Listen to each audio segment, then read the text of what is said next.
स्वागत है आप सभी का DLS न्यूज पर एक बार फिर से। आज तारीख हो गई 31 जनवरी 2021, दिन संडे रविवार, महीने का आखिरी दिन है। मतलब अभी तो नया साल आया और कितना जल्दी एक महीना निकल गया। समय की रफ्तार देखिए जरा। खैर बात करते हैं अपन आज के मुख्य समाचार और टुडे ब्रेकिंग न्यूज के इस अपडेट वीडियो में नजर डालते हैं देश भर की तमाम बड़ी खबरों पर, जहां दोस्तों किसान आंदोलन को लेकर सरकार की तरफ से कुछ बड़े ऐलान निकल कर आ रहे हैं किसान भाई लोगों के लिए। इसके अलावा राज्यों के कई इलाकों में 31 जनवरी की रात तक इंटरनेट बंद रखने की पाबंदी को बढ़ा दिया है। 31 जनवरी की रात तक इन इलाकों में इंटरनेट नहीं चलेगा, मोबाइल पर सिर्फ बात हो पाएगी, SMS वगैरह भी आप नहीं कर पाओगे। किन किन राज्यों में किन इलाकों में मैं आपको बताऊंगा पूरी बड़ी खबर विस्तार से। हालांकि आपके तो इंटरनेट चल रहा है ना, तभी तो ये वीडियो देख रहे हो, तो फिर टेंशन काहे के लेने का। इसके अलावा दोस्तों कोरोना वायरस से संबंधित भी कुछ बड़ी खबरें हैं, कोरोना के टीकाकरण को लेकर भी, और बोर्ड एग्जाम की तारीखें आ चुकी है उसको लेकर भी अपडेट है। तो आइए फटाफट से एक एक करके आज के 50 बड़ी ही महत्वपूर्ण काम की खबरों पर नजर डाल लेते हैं। सीधे बात करें पहले अपडेट की, तो दोस्तों आज संकट चौथ का त्योहार है और तिल का इस्तेमाल करने के चलते इसको तिल चतुर्थी भी कहा जाता है। इस दिन भगवान श्री गणेश जी महाराज की पूजा की जाती है और ऐसे में पूजा का शुभ मुहूर्त वगैरह क्या रहेगा, संकष्टी चतुर्थी भी इसको कहा जाता है। महिलाएं व्रत वगैरह भी रखती हैं। इसका शुभ मुहूर्त रहेगा दोपहर 12:13 से लेकर 12:56 तक। तो आज आपको भी जरूर गणेश जी महाराज की पूजा करनी चाहिए, इससे आपके जीवन में संकट नहीं आते हैं। संकटों का नाश करने वाले देवता भी इनको कहा जाता है। तिल के लड्डुओं का भोग लगा करके इनकी पूजा की जाती है। ओके, बाकी अब नजर डालते हैं खबरों पर, जहां दोस्तों बड़ी खबर देखिए कृषि कानूनों को लेकर। किसानों से सिर्फ एक कॉल दूर हूं, बातचीत को केंद्र सरकार तैयार है। सर्वदलीय बैठक में भारत के प्रधानमंत्री नरेंद्र मोदी ने किसान आंदोलन पर एक बड़ा बयान दिया है। उन्होंने कहा दोस्तों कि किसानों के सामने सरकार का प्रस्ताव आज भी बरकरार है, हम सिर्फ एक फोन कॉल दूर है। यानी कि सरकार ने जो किसानों को 8 दिन पहले एक प्रस्ताव दिया था उस पर अभी भी सरकार एग्री है, लेकिन किसान भाई लोग उस प्रस्ताव को नहीं मान रहे हैं। जो प्रस्ताव की 1 साल 1.5 साल तक मतलब कृषि कानूनों को रद्द करने के लिए सरकार तैयार है, उस प्रस्ताव को भी किसान भाई लोग नहीं मान रहे हैं। वो चाहते हैं कि कृषि कानून बिल्कुल ही रद्द हो जाए। और प्रधानमंत्री नरेंद्र मोदी के इस बयान के बाद किसान आंदोलन के प्रवक्ता राकेश टिकैत भी बोले कि किसानों और सरकार के बीच बातचीत कराएं प्रधानमंत्री। और ऐसे में कुल मिलाकर के दोस्तों सरकार और किसान भाई लोग दोनों ही रेडी हैं। इसके अलावा भी किसान आंदोलन को लेकर कुछ और अपडेट्स हैं, आगे अपन जानेंगे। बाकी आज भारत के प्रधानमंत्री नरेंद्र मोदी मन की बात कार्यक्रम भी करने जा रहे हैं। ये मन की बात का 73वां संस्करण होगा और देखते हैं कि इस मन की बात में सरकार जो है यानी भारत के प्रधानमंत्री नरेंद्र मोदी जो है वो किसान भाई लोगों के लिए क्या बातचीत करते हैं और मन की बात कार्यक्रम में और क्या क्या कुछ नई चर्चाएं होती हैं। जो कोई भी अपडेट्स होगा मैं आपको दिन में अलग से सेपरेट वीडियो DLS न्यूज के ऊपर बनाकर बता दूंगा। फिलहाल अगली खबर देखिए, अच्छी खबर है, अपना बिजनेस करने वालों को मिलेगा 5 लाख का इनाम, बस एक शर्त पूरी करनी होगी। जी हाँ, आपका खुद का अगर आप कोई नया काम धंधा शुरू किए हो, जिसे अंग्रेजी में स्टार्टअप कहा जाता है, यानी कि आप अगर कोई नया स्टार्टअप शुरू किए हो ना दोस्तों, तो आप 5 लाख रुपए तक का इनाम भी जीत सकते हो। दरअसल भारत में सरकार की तरफ से राष्ट्रीय स्टार्टअप पुरस्कार योजना 2021 के लिए एप्लीकेशन मंगवाए हैं और आप इसके लिए 31 जनवरी 2021 लास्ट डेट है, यानी कि आज ही अप्लाई कर सकते हैं। इसलिए मैं आपको बता रहा हूँ आज इसके लास्ट डेट है। ऑफिशियल वेबसाइट है इसकी www.startupindia.gov.in/awards पर आपको इसके बारे में जानकारी भी मिल जाएगी। ये नेशनल स्टार्टअप अवार्ड्स 2021 जो है इसके लिए आप ऑनलाइन अप्लाई कर सकते हैं। ये सीधा अप्लाई नाउ बटन इस पेज के ऊपर आपको देखने को मिल जाएगा। इसके लिंक भी मैं नीचे डाल दिया जा रहा हूँ, तो आप चेक कर लीजिएगा। कुछ नहीं करना, ये सिंपली ऑनलाइन ही फॉर्म है, ये फॉर्म भरकर आपको सबमिट करना। ओके, साथ ही खबर देखिए, बिटकॉइन जैसे क्रिप्टो करेंसी पर बैन लगाने की तैयारी में है सरकार, अपनी डिजिटल करेंसी लाने की प्लानिंग बना रही है। मतलब कि दोस्तों केंद्र सरकार ने संसद के बजट सत्र में बिटकॉइन पर प्रतिबंध लगाने वाले बिल को लिस्ट भी कर दिया और RBI ने भी रुपये की डिजिटल करेंसी लाने की योजना पर काम शुरू कर दिया। कहने का मतलब जिस तरह से दोस्तों बिटकॉइन क्या है, डिजिटल करेंसी है एक तरह की, जिसको आप ऑनलाइन परचेज कर सकते हैं और उसको वापस बेच भी सकते हैं। अब दोस्तों आप अगर कम में खरीदते हो ज्यादा में बेचते हो तो इस तरह से मुनाफा भी कमा सकते हो। ये काम भी कई लोग करते हैं, ट्रेडिंग वगैरह का। अब ऐसे में सरकार बिटकॉइन को बैन लगाने की प्लानिंग में है और खुद की डिजिटल करेंसी लॉन्चिंग की तैयारी में है। बजट वगैरह में भी इसको लेकर कोई फैसला हमें देखने को मिल सकता है। अच्छा, इसके अलावा बिटकॉइन पर दोस्तों इस सेंट्रल बैंक ने भी अलर्ट जारी किया कि अगर बिटकॉइन में इन्वेस्ट किया तो बर्बाद भी हो सकते हैं। ये कहना है यूरोपीय सेंट्रल बैंक की गवर्निंग काउंसिल के सदस्यों के द्वारा। उन्होंने कहा कि समझ में नहीं आता लोग बिटकॉइन में इन्वेस्ट क्यों करते हैं और ऐसा माना जा रहा दोस्तों की इस सेंट्रल बैंक के इस बयान के बाद ये सेंट्रल बैंक भी बिटकॉइन पर कोई फैसला ले सकता है, यानी कि बैन वगैरह लगा सकता है। तो बजट में भी सरकार बिटकॉइन वगैरह को लेकर कोई अनाउंसमेंट कर सकती है। क्या अपडेट आता मैं आपको बताऊंगा। और बाकी इस बार बजट सेशन में 20 अहम बिल भी होंगे, क्रिप्टो करेंसी के अलावा भी फाइनेंस बिल भी होंगे, जिनमें खास करके ये लिस्ट भी आप देख सकते हैं। CCI संशोधन बिल, पेंशन फंड नियामक और विकास प्राधिकरण bill, national bank for financing infrastructure and development bill, crypto currency and regulation of digital currency bill, mining और मिनरल्स के डेवलपमेंट और रेगुलेशन से संबंधित संशोधित बिल भी इसमें है और इलेक्ट्रिसिटी संशोधन बिल भी शामिल है। तो देखते हैं ये सभी बिल कुल मिलाकर के बजट 2021 में, जो कि 1 फरवरी 2021 को पेश किया जाएगा, तो उसमें अनाउंसमेंट में देखने को मिल जाएंगे। अब इसमें डिटेल जानकारी सरकार की तरफ से आएगी तो मैं आपको बता दूंगा जरूर। फिलहाल खबर देखिए आप, उत्तर प्रदेश सरकार ने नई गाइडलाइंस जारी की है। कोरोना को लेकर ई परमिट की अनिवार्यता खत्म कर दी है। एक तो ये है, और भी कई सारे नए नियम इसमें लागू हुए हैं। दरअसल उत्तर प्रदेश की योगी आदित्यनाथ सरकार ने कोरोना संक्रमण के मद्देनजर यूपी में लागू प्रतिबंधों में कुछ और ढील देने के निर्देश दिए हैं। यूपी सरकार के मुख्य सचिव आर के तिवारी ने इस संबंध में नई गाइडलाइन भी जारी कर दी है और ये नई गाइडलाइन 1 फरवरी से लागू हो जाएगी। इसके मुताबिक एक तो किसी बंद संस्थान जैसे कि हॉल या कमरे में 50% पर एक समय में अधिकतम 200 व्यक्तियों की अनुमति कर दी है। पहले जो कि सिर्फ 100 से ज्यादा लोग शामिल नहीं हो पाते थे, तो अब 200 कर दिया। इसके अलावा भी यूपी में एक और नया नियम ये लागू हुआ कि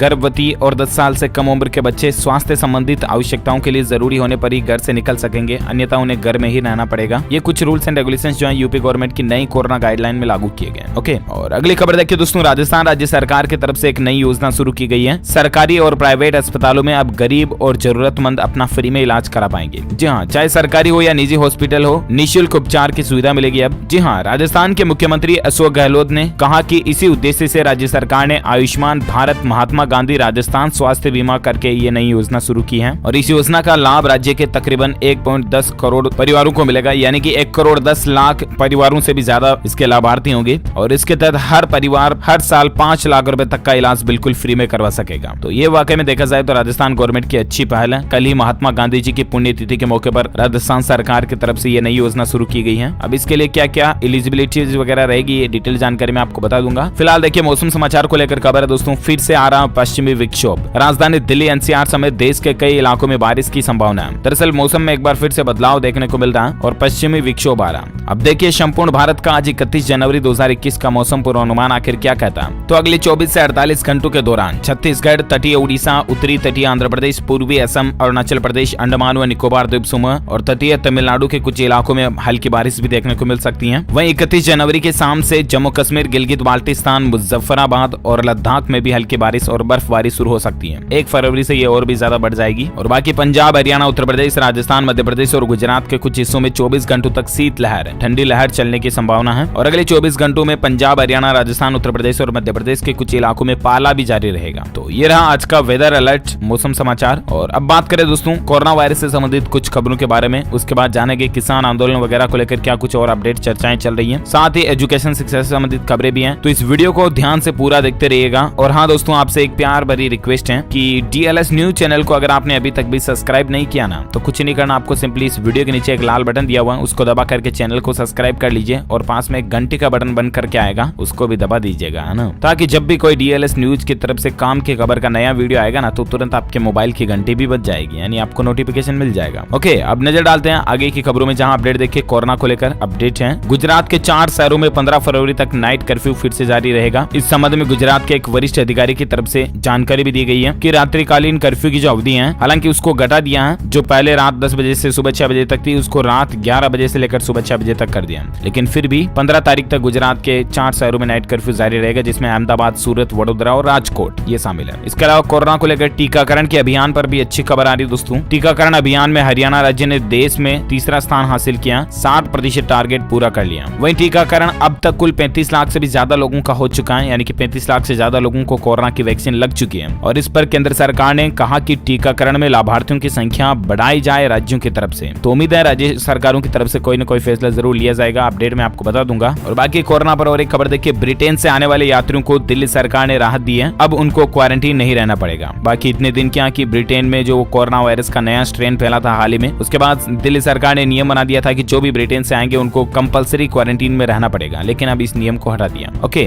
और इसके अलावा तेलंगाना राज्य में प्राइवेट हेल्थ केयर वर्कर को 5 फरवरी तक कोविड-19 के खिलाफ टीका लगाया जाएगा। तो ये भी तेलंगाना सरकार की प्लानिंग चल रही है। प्राइवेट स्वास्थ्य कर्मचारी जो हैं, उनको 5 फरवरी तक कोविड-19 के खिलाफ टीका लगा दिया जाएगा। अभी तक तकरीबन 2 लाख स्वास्थ्य कर्मियों को तेलंगाना में कोविड-19 का टीका लग चुका है, जिसमें सरकारी और प्राइवेट दोनों ही क्षेत्र शामिल है ना। तो ये तेलंगाना गवर्नमेंट की अच्छी पहल है। इसके अलावा कोरोना को लेकर एक वैज्ञानिकों की रिसर्च में अध्ययन में ये खुलासा हुआ। देखिए जरा कि कोविड-19 से पुरुषों में प्रजनन क्षमता पर भी बुरा असर पड़ सकता है, यानी कि जो मेन पावर होती है उसमें भी असर पड़ सकता है। एक हाल में वैज्ञानिकों की स्टडी में इस बात का खुलासा हुआ, क्योंकि कोरोना महामारी से शुक्राणु की कोशिकाओं की मौत होने लगती है और इसलिए अगर ज्यादा दिन तक किसी को कोरोना रहता ना, तो उसकी वो प्रॉब्लम भी हो सकती है फिर प्रजनन क्षमता वगैरह की, मतलब कि उनके आगे इन द फ्यूचर में बच्चे बच्चे होने की संभावनाएं कम हो जाती हैं। तो ये भी वैज्ञानिकों की रिसर्च में पता चला है ना। तो कहने का मतलब ये है दोस्तों की कुल मिलाकर के आप पहले ही अलर्ट रहे तो आगे कुछ नुकसान नहीं होंगे। आप सावधान रहे, मास्क लगाएं, सोशल डिस्टेंसिंग, सैनिटाइजर वगैरह का यूज करते रहें। ओके,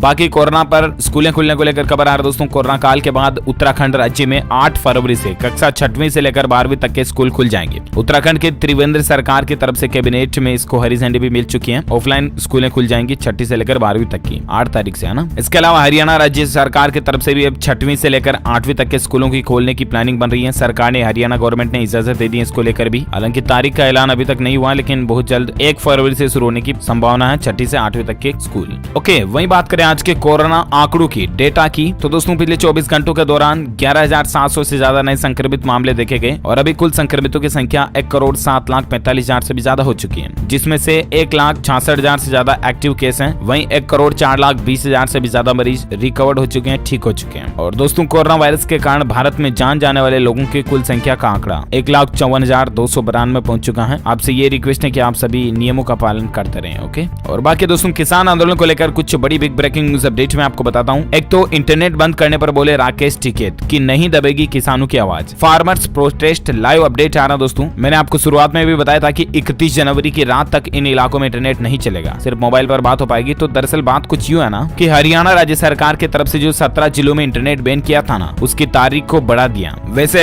कल शाम तक के लिए बंद किया था, लेकिन एक बार एक दिन और उसको बढ़ा दिया। अब आज शाम तक 5 बजे तक हरियाणा के 17 जिलों में इंटरनेट बैन रहेगा, है ना। कौन कौन से जिलों में ये पाबंदी है, तो लिस्ट भी आप ये पूरी स्क्रीन पर देख सकते हैं। एक का तो मैं नाम नहीं बोलूंगा अभी। अंबाला, यमुनानगर, कुरुक्षेत्र, कैथल, पानीपत, हिसार, जिंद, रोहतक, भिवानी, दादरी, रेवाड़ी, फतेहाबाद, सोनीपत, इज्जर, पलवल और सिरसा वगैरह इन इलाकों में इंटरनेट आज शाम 5 बजे तक बंद रहेगा। ओके, इसके अलावा दोस्तों फार्मर्स प्रोटेस्ट को लेकर खबर है कि नेशनल हाईवे 24 जो है NH24 उसको बंद कर दिया गया है। किसानों की लगातार तादाद वहां पर अभी भी बढ़ रही है, क्योंकि केंद्र सरकार के जो तीनों कृषि कानूनों के खिलाफ दिल्ली बॉर्डर पर हो रहे किसानों के प्रदर्शन के चलते कल भी नेशनल हाईवे 24 बंद रखा, यहाँ पर किसानों की संख्या बढ़ने के चलते, है ना। अच्छा, किसान भाई लोगों को लेकर सरकार के कुछ अच्छे फैसले भी यहाँ पर निकल कर आ रहे हैं। एक तो देखिए कि 1 अप्रैल से शुरू हो जाएगी गेहूं की खरीद। अनाज भंडारण के लिए जगहों की तलाश की जा रही है। यूपी सरकार की तरफ से ये 1 अप्रैल से शुरू कर दिया जाएगा। उत्तर प्रदेश के मुख्यमंत्री योगी आदित्यनाथ ने 1 अप्रैल से गेहूं की खरीद शुरू करने के निर्देश दिए हैं। और इस बार दोस्तों पिछले साल की तुलना में इस साल 50 रुपए का इजाफा भी किया है गेहूं के न्यूनतम समर्थन मूल्य MSP में, यानी कि मिनिमम सपोर्ट प्राइस जो है वो 1975 रुपए प्रति क्विंटल तय किया गया है। तो ये भी किसान भाई लोगों के लिए एक तो अच्छी बात है। इसके अलावा दोस्तों किसानों के प्रशिक्षण के लिए कृषि स्कूलों की स्थापना पर भी सरकार विचार कर रही है, यानी कि कुल मिलाकर के सरकार किसानों की आय बढ़ाने के लिए कुछ नई प्लानिंग कर रही है, जिसमें अच्छी खेती कैसे की जाती है ये सिखाने के लिए पर्टिकुलर कृषि स्कूलों की ही स्थापना करने की प्लानिंग कर रही है सरकार, जिसमें खेती बाड़ी से संबंधित जानकारियां सिखाई जाएगी। जिस तरह से स्कूलों में अभी शिक्षा दी जाती है, हिंदी, गणित, विज्ञान, साइंस, आर्ट्स, कॉमर्स वगैरह पढ़ाई जाती है ना, उस तरह से कृषि स्कूल होंगे जिनमें खेती बाड़ी के तौर तरीके बताए जाएंगे। आधुनिक टेक्नोलॉजी का इस्तेमाल खेती में कैसे किया जा सकता है, किस तरह से खेती का प्रोडक्शन बढ़ाया जा सकता है, किस तरह से ज्यादा पैदावार वगैरह ली जा सकती है, किस तरह से रोगों से फसलों को बचाया जा सकता है, वगैरह वगैरह चीजें जो है कृषि स्कूलों के जरिए किसानों को प्रशिक्षित किया जाएगा, पढ़ाया जाएगा। ऐसे तो सरकार बहुत जल्द देश में अलग अलग जगहों पर कृषि स्कूल भी खोलने की प्लानिंग कर रही है। तो ये भी किसान आंदोलन के बीच सरकार की अच्छी प्लानिंग है वाकई में। इसके अलावा दोस्तों इस बार बजट में किसान क्रेडिट कार्ड की लिमिट भी बढ़ सकती है, जो कि अभी 3 लाख रुपए तक का लोन किसान क्रेडिट कार्ड से लिया जा सकता है। तो उसको भी 1 फरवरी 2021 को जब बजट आएगा ना, तो उसमें बढ़ाने की प्लानिंग है शायद तक सरकार की। इस तरह की मीडिया रिपोर्ट्स भी चल रही है। बाकी देखते हैं ऑफिशियल अपडेट क्या आता है, ये तो मैं आपको बता दूंगा। फिलहाल नजर डालते हैं देश से जुड़ी कुछ और बड़ी खबरों में, जहां अपडेट देखिए दोस्तों। उत्तर प्रदेश में गाँव में बने घरों के असली मालिकों को अब मिलेगा हक। योगी सरकार ने इसको लेकर एक सर्वे शुरू किया। जी हाँ दोस्तों, बहुत से लोग ऐसे होते हैं ना जिनका गांव में घर तो होता है लेकिन मालिकाना हक नहीं होता, क्योंकि या तो उनके घर के कागजात वगैरह नहीं है, पट्टा नहीं है वगैरह वगैरह। तो ऐसे में आजादी के बाद पहली बार प्रधानमंत्री नरेंद्र मोदी की पहल पर तैयार की गई स्वामित्व योजना ग्रामीण आबादी में बने घरों के असली मालिकों को मालिकाना हक देगी। इसको लेकर उत्तर प्रदेश के मुख्यमंत्री योगी आदित्यनाथ ने केंद्र की इस योजना को शुरू करने के लिए पूरे प्रदेश में 75 जिलों में सर्वे कराना भी शुरू कर दिया। शुरुआती दौर में प्रत्येक जिले के 20-20 गाँव को चुना गया जहाँ ये सर्वे शुरू किया जा रहा। तो अब कुल मिलाकर के जो गाँव में मकान मालिक हैं, रहते हैं बरसों से, उनको उनके घर का, उनकी जगह का मालिकाना हक, पट्टा, रजिस्ट्री जो भी है सरकार के अनुसार वो दे दिया जाएगा ना। अच्छा, साथ ही खबर आ रही दोस्तों की बिहार राज्य में बिजली चोरी रोकने के लिए 23 लाख स्मार्ट प्रीपेड मीटर लगाने की प्लानिंग है। दरअसल सार्वजनिक क्षेत्र की company energy efficiency services limited जो है, उसने बिहार की 2 इकाइयों से राज्य में लगभग 23-24 लाख स्मार्ट प्रीपेड मीटर लगाने की तैयारी शुरू कर दी है, ताकि क्या कि लोग बाग बिजली चोरी नहीं कर पाए और प्रीपेड मीटर इन्वर्टर में तो आपको पता है पहले रिचार्ज करना पड़ेगा, उसके बाद ही आपका लाइट का कनेक्शन ऑन रहेगा। अच्छा, बिहार को लेकर और एक खबर ये भी है दोस्तों कि अब राजस्व अधिकारी जारी करेंगे जाति आय व आवास प्रमाण पत्र। यहाँ पर बिहार के मुख्यमंत्री नीतीश कुमार की तरफ से एक नया कानून लागू किया गया है। उनके आदेश से लोक सेवा अधिकार कानून को अप्लाई कर दिया। इस कानून के कारण लोगों को सरकारी कार्यालयों का चक्कर अब नहीं काटना पड़ेगा और कुल मिलाकर के चाहे आपका जाति प्रमाण पत्र बनाना हो, आय प्रमाण पत्र, मूल निवास प्रमाण पत्र और अन्य किसी भी तरह के सर्टिफिकेट अगर आपको बनाने हैं तो अब तक ये अंचलाधिकारी यानी कि सीओ द्वारा जारी किए जाते थे, लेकिन अब ये काम राजस्व अधिकारी करेंगे। यानी कि जो जिस तरह से राजस्व से जुड़े लोग पटवारी वगैरह जो होते हैं वो भी अभी इन कामों को कर पाएंगे। तो ये बिहार गवर्नमेंट की अच्छी पहल है। अच्छा, इसके अलावा कुछ पॉलिटिक राजनीतिक खबरें भी हैं। जेपी नड्डा ने ऐलान किया कि तमिलनाडु में भाजपा और AIADMK के बीच गठबंधन अभी भी जारी रहेगा। चुनाव वगैरह की तैयारियों के बीच ये बातें चल रही है। साथ ही खबर देखिए, कुछ एजुकेशन शिक्षा से संबंधित खबरें मैं आपको फटाफट से बता देता हूँ। तो देखिए दोस्तों, मध्य प्रदेश बोर्ड की तरफ से 10वीं और 12वीं के बोर्ड एग्जाम का टाइम टेबल जारी कर दिया गया। 30 अप्रैल से तो 10वीं के पेपर शुरू होंगे और 12वीं के पेपर की शुरुआत 1 मई 2021 से होगी। और वहीं 6ठी और 8वीं की परीक्षाएं कब होगी इस पर भी फैसला आपको सोमवार को देखने को मिल जाएगा। आज तो संडे है, कल मंडे को देखने को मिल जाएगा। और कुल मिलाकर के एमपी बोर्ड की 10वीं की परीक्षाएं 30 अप्रैल से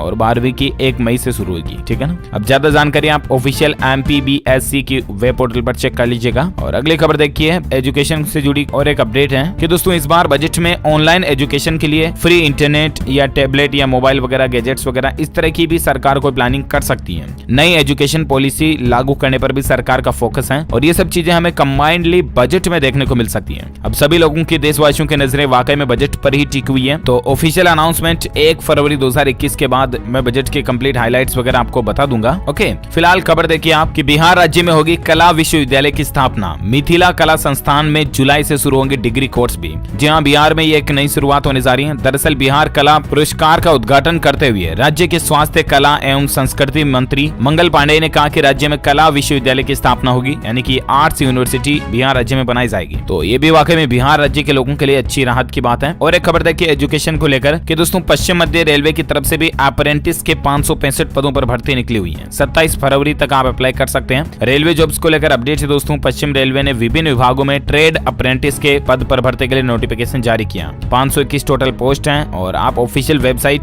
wcr.indianrailways.gov.in पर आपको ये देखने को मिल जाएगा ऑफिशियल अपडेट। और बाकी एजुकेशन को लेकर खबर ये भी कि CBSE का नया नियम है, 10वीं बोर्ड एग्जाम में अब फेल नहीं होगा कोई भी छात्र। जी हाँ, खास करके 10वीं के जो स्टूडेंट्स हैं, छात्र छात्राओं के लिए, उनके लिए बड़ी ही अच्छी खबर आई, खुशखबरी है। Central board of secondary education जो है ना CBSE, उसने स्कूलों में पढ़ने वाले छात्रों को देखते हुए ये नई योजना शुरू की है। दरअसल स्किल इंडिया के मकसद को ध्यान में रखते हुए CBSE बोर्ड के ये नियम बनाए हैं। इनसे छात्रों को कई फायदे भी मिलेंगे। और कुल मिलाकर के नए नियम के मुताबिक CBSE के छात्रों को अब 10वीं की परीक्षा में फेल नहीं किया जाएगा। जिस तरह से जनरली दूसरी स्कूलों में पहली से 8वीं तक के स्टूडेंट्स को सरकारी स्कूलों में फेल वगैरह नहीं करते हैं, ठीक है ना। तो उसी तरह से ये नियम भी है। और बाकी दोस्तों सरकारी नौकरी को लेकर और एक खबर है कि राजस्थान के कोऑपरेटिव डेयरी फेडरेशन ने 503 पदों पर वैकेंसी जारी की है। यहाँ पर भी आप 26 फरवरी 2021 तक ऑनलाइन अप्लाई कर सकते हैं। इसके लिए ऑफिशियल वेबसाइट है www.rajcrb.rajasthan.gov.in। इसके जरिए आप ऑनलाइन भी अप्लाई कर सकते हैं। ओके, साथ ही खबर देखिए दोस्तों, टेक्नोलॉजी को लेकर एक खबर है कि मोबीक्विक ने लॉन्च किया होम क्रेडिट मनी, जिस पर आपको 10,000 रुपए तक का इंटरेस्ट फ्री लोन भी मिल जाएगा। मोबीक्विक जो कि डिजिटल पेमेंट वॉलेट एप्लीकेशन है, ये भी एक जिसके जरिए आप मोबाइल और DTH का रिचार्ज करवा सकते हैं, पानी बिजली का बिल भरना, गैस सिलेंडर की बुकिंग हो या कुछ भी काम आप कर सकते हो सिंपली फोन पे, पेटीएम, भीम ऐप वगैरह है ना, उस तरह से ये मोबीक्विक है। और साथ ही खबर देखिए आप, राजस्थान राज्य के स्कूलों में होंगे गांधी दर्शन कॉर्नर। राजस्थान के मुख्यमंत्री की तरफ से गांधी जी की पुण्यतिथि के मौके पर एक तो आपको पता होगा स्कूल वगैरह खोलने का सरकार ने प्लान बनाया था। और इसके अलावा अब राजस्थान सरकार जो महात्मा गांधी के विचारों को नई पीढ़ी तक पहुंचाने के लिए उच्च माध्यमिक विद्यालयों में गांधी दर्शन कॉर्नर स्थापित करेगी। कहने का मतलब है कि हाई स्कूल में जितने भी बड़ी स्कूल वगैरह में है। अच्छा, इसके अलावा अगली खबर देखिए दोस्तों, मध्य प्रदेश राज्य में अब होम गार्ड्स रोकेंगे शराब की अवैध बिक्री। यहाँ पर भी मध्य प्रदेश सरकार की तरफ से, प्रशासन की तरफ से एक नई पहल शुरू की जा रही है। एमपी में नकली और अवैध शराब की बिक्री रोकने के लिए अब होम गार्ड्स तैनात होंगे। आबकारी विभाग की मांग पर गृह विभाग 400 होम गार्ड्स आबकारी विभाग को सौंप रहा। विभाग ने आदेश जारी किया कि ये होम गार्ड्स पूरे देश में अलग अलग जिलों में तैनात किए जाएंगे। ओके, तो दोस्तों इसी कड़ी में आज दिन भर की तमाम बड़ी खबरें, मुख्य समाचार, छूटे ब्रेकिंग न्यूज का अपडेट वीडियो यही फिनिश होता है। आप मुझे नीचे कमेंट करके जरूर बताएगा कि सरकार को कृषि कानूनों में क्या बदलाव करने चाहिए या फिर पूरे ही हटा देने चाहिए। इस पर आपकी क्या राय है, क्योंकि किसान आंदोलन के बाद से ही आपको पता होगा किसान भाई लोग जो है जिद पर अड़े हुए हैं। तो वाकई में सरकार को खत्म कर देने चाहिए या फिर कुछ और बदलाव करने चाहिए। आपके राय विचार कमेंट में बताइएगा। इस वीडियो को लाइक करना, शेयर भी करना अपने दोस्तों के साथ फेसबुक और व्हाट्सएप पर। और अगर आप DLS न्यूज चैनल पर पहली बार आए हैं ना, तो चैनल को सब्सक्राइब कर लीजिएगा इस वीडियो के नीचे लाल बटन को दबा करके, और सब्सक्राइब करके बेल आइकन भी जरूर दबा देना ताकि आपको रोजाना की ताजा अपडेट्स तुरंत आपके मोबाइल पर मिलते रहेंगे। वीडियो को लाइक जरूर कीजिएगा ना। Okay, thank you, take care, good bye, जय हिंद, जय भारत, वंदे मातरम।